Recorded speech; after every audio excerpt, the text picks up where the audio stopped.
Professor JANABI, our neighbor here from Tanzania, but now the leader of WHO Africa. He has a choice to speak in Swahili or English. He is at home. Welcome, Professor.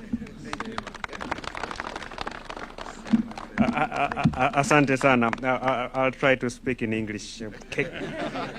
Kenya Swahili, you'll need a dictionary here and translate. Your Excellency, President William Samoei Ruto, Honorable Cabinet Secretary for Health, Mr. Aden Dual, distinguished colleague, ladies and gentlemen, hamjambo, jamge. So it's a profound pleasure to be here this morning on the final day of my mission to Kenya to mark the moment that is both practical and deeply symbolic. Today we hand over a major consignment of ambulances and medical supplies valued at $2.3 million to the government and people of Kenya. But this is more than a transaction. It's a testament to partnership, purpose, and the power of collective action. Each ambulance, each oxygen cylinder, each emergency kit tells a story. A mother who takes care of herself in time, a child whose life is protected, a health worker who responds well when every minute matters. I'm a heart specialist. We say time is muscles. So you need all the equipment in hand to save life. Today, handover includes 14 fully equipped ambulances, 8 advanced life-supporting units to strengthen the National Emergency Ambulance Service Center and the 999 system, 6 ambulances dedicated to reproductive and maternal health services in underserved counties, where distance and delay too often cost lives. When we were talking inside, President Ruto insisted he wants to see the number of maternal deaths going down. And we support fully. For our media, pregnancy is not a disease. It's a physiological change of the body. So no one is supposed to die.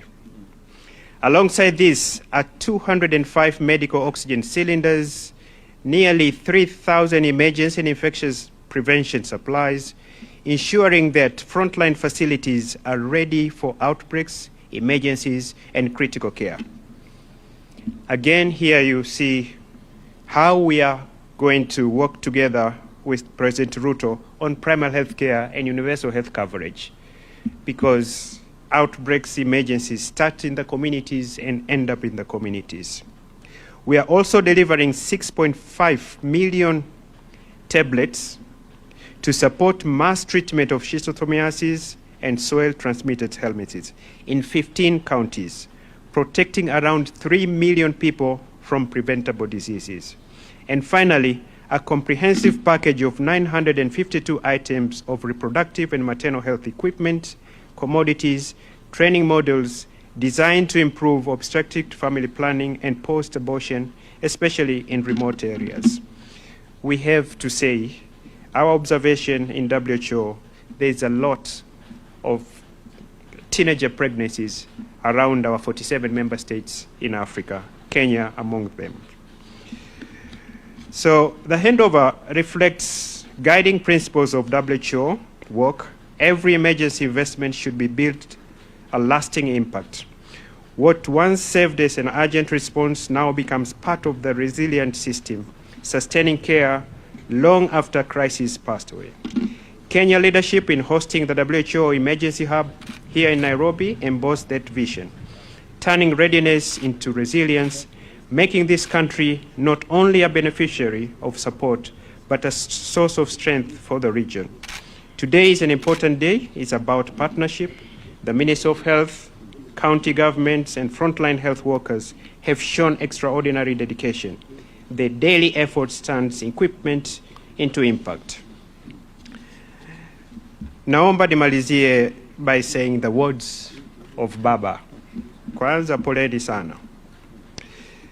Baba, I quoted saying, "A nation that cannot protect its mothers cannot protect its future."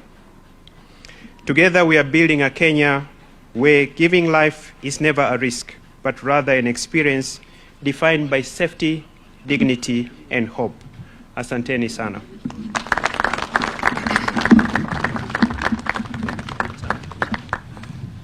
Thank you very much. Your Excellency, let me also recognize my two very able PSS and the DG and the rest of our directors who are here.